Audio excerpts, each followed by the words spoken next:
Je vous réitère la bienvenue. J'espère que ce séjour permettra un meilleur rapprochement, encore plus que ce qu'il y a entre nous, que les rencontres algéro-américaines ont toujours eu une certaine intensité. C'est lourd. Ça se termine toujours bien, une compréhension, parce qu'il y a beaucoup de similitudes, énormément de similitudes dans notre lutte pour notre libération et la vôtre. D'ailleurs, nos deux journées nationales d'indépendance, c'est quelques heures qui nous séparent. Pour vous, c'est le 4 juillet, pour nous, c'est le 5 juillet. Le système, la démocratie américaine, personne ne peut la contester. C'est un peuple qui s'est construit sur la démocratie. Nous essayons, nous aussi, de bâtir notre démocratie avec nos propres valeurs et notre propre histoire. Elles se rejoignent, de toute façon, la démocratie étant le fait que les institutions soient représentatives réellement d'un peuple et d'un... En ce qui concerne, bien sûr, l'arbitrage des États-Unis d'Amérique dans tous les conflits internationaux, dans toutes les... Nous sommes pour. Nous sommes, vous savez, peut-être nous sommes des rêveurs, peut-être, mais on rêve d'un monde plus équilibré, d'un monde où la liberté est mieux défendue, d'un monde où nous faisons ce que nous pouvons avec nos moyens. Et dans notre environnement, parfois on est compris, parfois on est incompris. Vous savez, notre environnement, on est entouré de pays qui ne nous ressemblent pas beaucoup, en dehors de la Tunisie. D'ailleurs, c'est pour ça qu'il y a des relations très intimes avec la Tunisie, parce qu'on se ressemble dans beaucoup de domaines. Sinon, toutes nos frontières sont en flammes. La Libye, déstabilisée. Après la Libye, bien sûr, il y a tout le Sahel, il y a tout ça va du Tchad au Burkina, au Mali, Niger. Et même la Mauritanie est chancelante. Elle n'est pas très puissante. Bon, à côté, nous avons le royaume du Maroc. Nos relations ont toujours été coup-ci, coup-ça. Depuis notre indépendance, c'est pas récent. C'est pas l'affaire du Sahara ou l'affaire du... Il y a deux mentalités, deux manières de voir les choses, deux manières de... Autant nous respectons tous les peuples, on respecte les frontières des peuples, on respecte... Autant eux sont expansifs, tout ce qui est... Vous savez, le Maroc, personne n'oubliera, aucun Algérien n'oubliera que nous avons été attaqués en 1963. On n'avait même pas d'armée régulière. Nous avons attaqué avec les forces spéciales, les hélicoptères, les avions. Nous avons eu 850 morts pour qu'ils prennent une partie de notre territoire. Ensuite, ils ont refusé l'indépendance de la Mauritanie depuis 1960. Bien qu'elle soit membre de l'ONU, qu'elle a ses ambassadeurs, etc. Mais le royaume du Maroc avait des prétentions territoriales sur toute la Mauritanie. Et il a fallu attendre 1972, ici, pour que le roi du Maroc accepte de serrer la main au président mauritanien. Qu'il reconnaisse, enfin 12 ans après, qu'il reconnaisse. Alors que pendant 12 ans, dans le gouvernement marocain, il y a toujours eu le ministre des territoires mauritaniens. Ensuite, il y a eu cette fameuse affaire du Sahara où ce qu'on dit est tout à fait contraire à ce qui a été signé. Notre tort, peut-être notre défaut, c'est de la continuité dans la gestion d'un dossier. Depuis bien avant 1975. Mais les tensions qui existent entre nous ne sont pas dues, contrairement à ce qu'ils disent, ne sont pas du tout dues à l'histoire du Sahara occidental. Pas du tout. C'est d'autres problèmes. Ils ont toujours voulu déstabiliser l'Algérie, je ne sais pas pourquoi. Alors que nous avons toujours protégé le Maroc. Toujours. On n'a jamais été regardant dans nos relations, mais c'est pas normal quand même que 60 ans d'indépendance, que les frontières soient fermées pendant 40 ans. Le problème du Sahara occidental, c'est 1975, c'est bien après. Et je pense que le ministre des Affaires étrangères a beaucoup de documents qui sont signés par le roi Hassan II, que Dieu ait son âme, c'est lui qui a insisté pour l'autodétermination.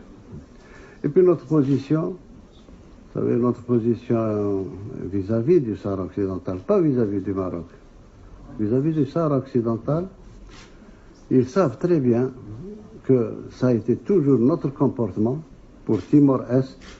Timor-Est, on a fini par convaincre nos amis indonésiens avec lesquels on était très très proches qu'il fallait qu'ils lâchent Timor-Est, qu'ils donnent l'indépendance. Et c'est ce qui s'est fait. Et nous sommes restés très liés à l'Indonésie. C'est valable pour les Comores, c'est valable pour d'autres vivants. Tous les efforts de la diplomatie algérienne ont été mis au service de la destruction de l'apartheid en Afrique du Sud. Tous nos moyens ont été mis sur ça. On a profité du fait de présider l'Assemblée générale de l'ONU pour pouvoir exclure à cette époque-là l'Afrique du Sud de toutes les organisations internationales, de tous les...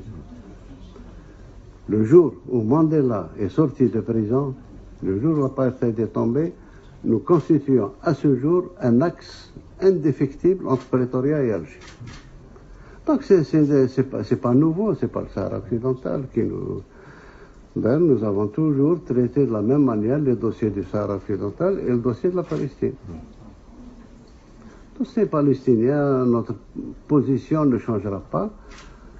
Il y a une décision qui a été prise au niveau de la Ligue arabe de faire la paix avec Israël et que Israël reconnaisse l'État palestinien.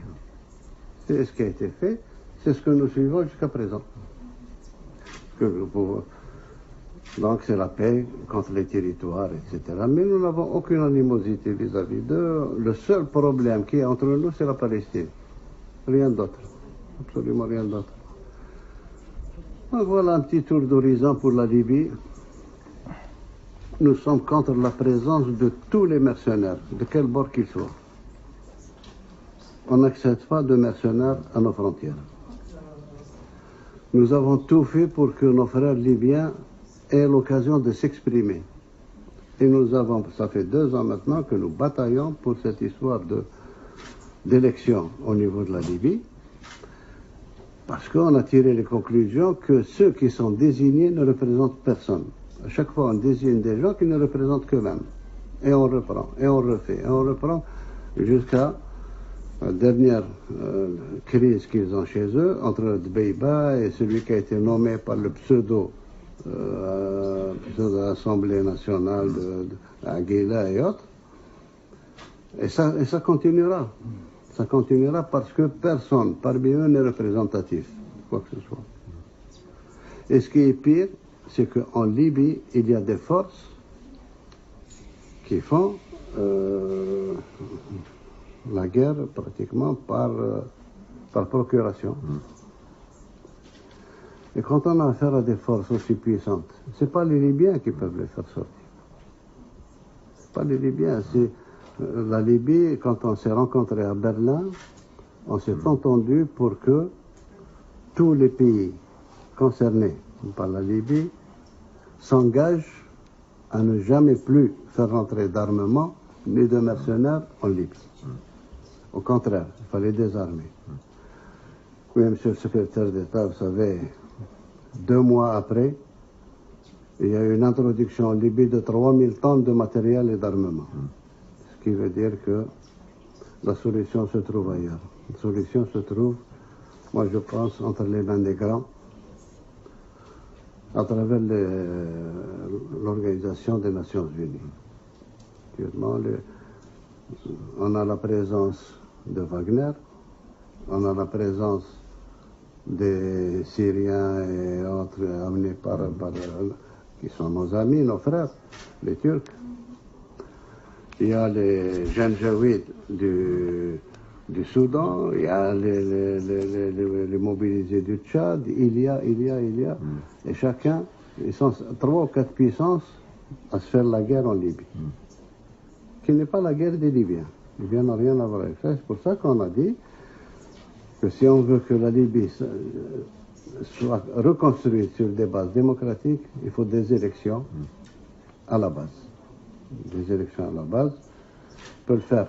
On peut aider à organiser, et ce que je dis est très faisable. Très très faisable, pourvu qu'il y ait de la volonté politique pour le faire. On sortirait avec une assemblée élue. Ensuite, tout le monde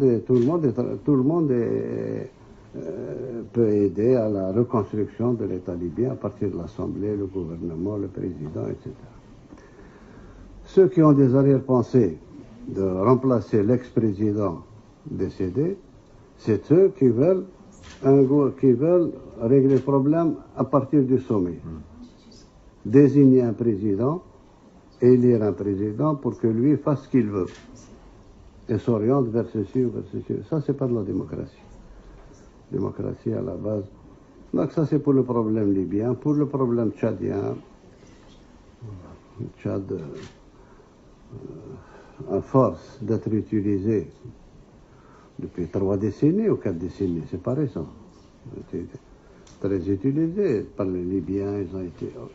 Aujourd'hui, ils ont créé des forces capables de combattre. Des forces organisées capables de combattre et capables de déstabiliser. Ce qui rend très fragile le Niger et très fragile encore le Burkina Faso, le Mali n'en parlons pas. Et puis, je vous parle à cœur ouvert, monsieur le secrétaire d'État. Personnellement, je n'ai jamais compris comment on est arrivé à cette situation. Ça a coïncidé de manière arithmétique et de manière mécanique avec la chute de la Libye. Et l'armement a commencé à se déverser sur le Sahel. Tout le monde voyait ce qui se passait. Personne n'a arrêté. C'est jusqu'au moment où il y a eu Barkhane pour éviter que Bamako ne soit prise par les terroristes. Je peux vous parler du problème malien parce que c'est le problème qui nous est le plus proche. Très très proche même, puisque depuis notre indépendance, depuis 1962, nous n'avons jamais arrêté d'intercéder et d'intervenir entre les tribus maliennes. Comme c'est nos frontaliers, il y a beaucoup de Maliens dont les origines sont algériennes et beaucoup d'Algériens dont les origines sont maliennes. Ce qui fait que nous intervenons à chaque fois pour calmer les velléités tribales, les velléités ceci, cela, depuis Modibo Keïta jusqu'à ce jour. Ce jour, malheureusement, là aussi, il y a eu des interférences. Beaucoup d'interférences qui ne nous ont pas permis d'agir. Nous sommes arrivés aux accords d'Alger qui réglaient définitivement ce problème d'antinomie entre le nord Mali et le sud Mali. Il y a eu des intervenants, on n'a pas pu l'appliquer. Il n'est pas appliqué à ce jour. Et ils sont en train de tout faire pour que ça ne s'appliquera jamais. Ils sont en train de changer les données et la donne. Tous les signataires sont venus à Alger jusqu'à présent, sont en contact avec Alger et ils tiennent à l'exécution de cet accord, ce qui n'est pas l'avis de l'actuel Premier ministre malien, nommé par la junte, qui lui ne reconnaît pas, qui est même contre, il le dit, il l'écrit. Donc on en est là, il y a eu des incompréhensions avec nos amis français, nous n'avons jamais voulu intervenir. Il y a une entraide qui se fait sur le plan sécuritaire, sur le plan... Mais nous avons toujours dit que la force, c'est pour asseoir la paix, pas pour chercher la paix. Une fois que la paix est revenue, il faut la renforcer avec la force. Mais en attendant, il faut chercher ailleurs. Une présence militaire dans un Sahara aussi important et avec cette multiplicité de problèmes ethniques ne peut servir que sous forme d'appel d'air du terrorisme, sous une forme ou une autre. d'une forme ou une autre. Nous aussi, on a subi ce que nous avons subi. On nous a enlevé. Nous savons qu'est-ce qu'il a fait. On nous a enlevé nos diplomates. Ils en ont tué 2. Je ne sais même pas où est-ce qu'ils sont enterrés. C'est le prix que nous avons payé, que nous continuons à payer pour le Mali et pour l'unification du Mali. Il y a une certitude qui ne changera jamais pour nous, c'est l'unité territoriale du Mali. L'unité du peuple et du territoire. On essaye de faire en sorte qu'on revienne à plus de compréhension de ce problème-là, que ce n'est pas un problème de, disons, de puissance géopolitique ou autre. Ce que nous voulons, c'est que nos frontières soient calmes. Et ce que nous dépensons actuellement pour protéger nos frontières, on souhaiterait le mettre dans le développement de notre jeunesse, dans le développement de notre territoire. On n'a pas besoin d'autant d'armes ni autant de... Ça, c'est pour nous défendre. D'ailleurs, nous avons une théorie militaire de défense. On n'a jamais eu une théorie d'attaque ou d'aller ailleurs. Jamais. Voilà un peu l'histoire. Pour peut-être couronner le tout, je pense que il est temps aussi qu'on s'occupe, nous sommes en train de nous occuper de nos problèmes internes. Nos problèmes internes qui font que, durant ma campagne électorale, j'ai été très clair. C'était très clair. C'est rare quand un candidat à la présidence écrit ses engagements. Et moi, je suis tenu par ce qui a été écrit, parce que j'ai dit. Généralement, on dit que les promesses ne valent que par ceux qui y croient. Moi, je les ai écrits et nous sommes en train de les suivre. C'est un pays très jeune. Moi, je me suis attelé jusqu'à présent et je ferai jusqu'à la fin de mon mandat d'introduire le maximum de jeunes dans le pouvoir. De remettre le pouvoir pratiquement à ces jeunes-là. On a ouvert, j'ai éliminé pratiquement tout ce qui faussait les élections chez nous, l'argent, la tricherie, etc.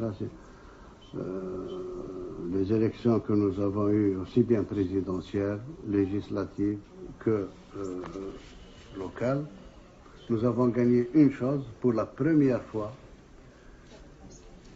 opposition ou non-opposition, personne n'a dit qu'il y a eu tricherie dans les résultats.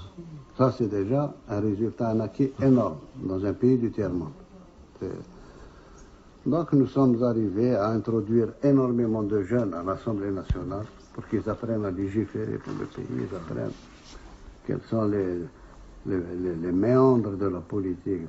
Nous sommes en train de le faire. On l'a fait aussi pour les élections locales. On a encouragé beaucoup de jeunes à se présenter pour la gestion des mairies et des gestions des assemblées de wilaya. Nous avons mis en place l'observatoire de la société civile. On en parle depuis 4 décennies. Maintenant, il est là. Il a été même constitutionnalisé. Nous sommes en plein préparatif du Conseil national, du Conseil supérieur de la jeunesse, qui sera pratiquement un parlement des jeunes pour tout ce qui les concerne, etc. Sur le plan économique, nous luttons avec toute l'énergie nécessaire contre la corruption, contre tout ce qui a sali notre pays et qui a détourné l'argent du pays alors qu'il aurait dû aller vers le peuple et vers le développement de ce pays-là. Nous continuons à lutter comme ça. Sur le plan de l'investissement, nous sommes en train de préparer, peut-être pour 1 mois ou 1 mois et demi, nous allons avoir le code des investissements. J'ai exigé que ce code-là soit valable pendant 10 ans. Pendant 10 ans, on n'aura pas le droit de toucher à une virgule pour permettre l'investissement, pour permettre libérer au maximum les IDE, l'investissement étranger, et même l'investissement national, mettre toutes les barrières nécessaires pour qu'on s'éloigne définitivement de tout ce qui a été fait par l'oligarchie qui est partie, etc. Qui a été très lié avec la mafia russe, mafia italienne, mafia de tout truc, et qui ont détourné tout l'argent du pays. On essaie d'en faire profiter les jeunes. Ma vision est que ce pays-là est jeune, il faut qu'il soit pris en charge par les jeunes, aussi bien politiquement qu'économiquement. Et c'est pour ça que nous favorisons un point pratiquement sans limite de start-up. J'ai pris un ministre, très jeune ministre de 26 ans, qui est chargé de start-up, qui fait du bon travail, du très très bon travail. Et on sent qu'il y a un vent en Algérie de start-up. Tout le monde s'y met, les jeunes, les moins jeunes, etc. Nous sommes pour la micro et petite entreprise. Ça donne beaucoup plus que les gros investissements qu'on a eus jusqu'à présent. Nous sommes très crédibles parce que nous avons les moyens financiers de transférer les dividendes, les bénéfices des entreprises, ça ne nous pose aucun problème. La gestion économique du pays que nous redressons quotidiennement a fait que aujourd'hui, en Afrique du Nord aussi, Maghreb compris, nous sommes le seul pays qui n'est pas endetté, le seul pays qui a donné cette dynamique dans la lutte anti-corruption. Et nous assumons pratiquement toute notre politique. Bon, bien sûr, nous avons de très très grands projets structurants pour le pays. Premier projet, c'est reprendre notre agriculture, parce qu'en principe, avec un pays aussi vaste, on peut servir l'Afrique en matière de grains, en matière de session. On peut le faire. C'est techniquement très faisable. J'ai toutes les données depuis que j'étais administrateur sur ce plan-là. On peut produire facilement, on peut arriver à 30 millions de tonnes. Nous avons besoin de 9 millions. Et les 21 millions peuvent être exportés vers l'Égypte, vers le Maroc, vers la Tunisie, sans problème. Sur le plan de l'élevage, nous avons un déficit. Nous avons un déficit en matière de lait. Nous importons énormément de lait en poudre que nous recomposons avec de l'eau ici. Ça, c'est sur le plan de l'agriculture. Sur le plan de transport, nous sommes en train de reconstituer la flotte marchande algérienne. Nous sommes en train de reconstituer aussi la flotte aérienne, parce que jusqu'à présent, il y a presque la moitié du globe terrestre auquel on n'accède pas. Il faudrait y aller partout maintenant. Sur le plan du transport ferroviaire, c'est l'une des bases de mon programme, c'est d'arriver, comme ça a été prévu avec le port centre d'Alger, d'arriver à en faire un port africain qui permet de transporter tous les conteneurs par votre chemin de fer jusqu'au Mali et jusqu'au Niger. Nous avons travaillé sur ça avec nos propres moyens. Actuellement, nous sommes à Béchar. Votre chemin de fer est à Béchar. Béchar est à 900 km d'Alger, au sud-ouest. Il reste, pour atteindre Adrar, à peu près 560 km à refaire. Et d'Adrar, on va directement sur le Mali. Le Mali. Pour reprendre un peu, une société qui existait du temps de la colonisation qui s'appelait Mer Niger. C'était les marchandises arrivaient par train jusqu'à Béchar et puis repartaient par camion jusqu'au Mali et au Niger.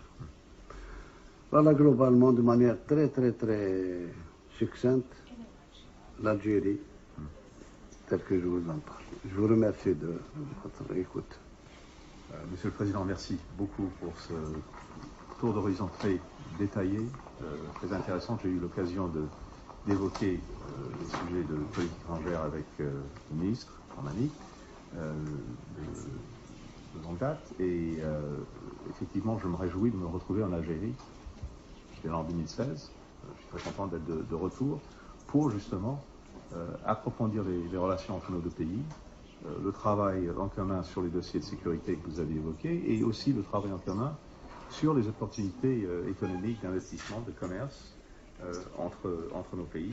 Je crois que les projets de loi que vous avancez feront que le climat d'investissement sera encore meilleur. Il y a déjà une bonne fondation sur laquelle il faut bâtir, mais je sais que nous aurons l'occasion de rentrer dans les détails dans notre conversation à venir. But in any event, it's wonderful to be back in Algeria after last being here in 2016. Thank you for sharing this wonderful tour of the region, the world, and our relationship. Thank you. Donc, il est en train de répéter ce qu'il a dit. Oui. Après, parler du poisson.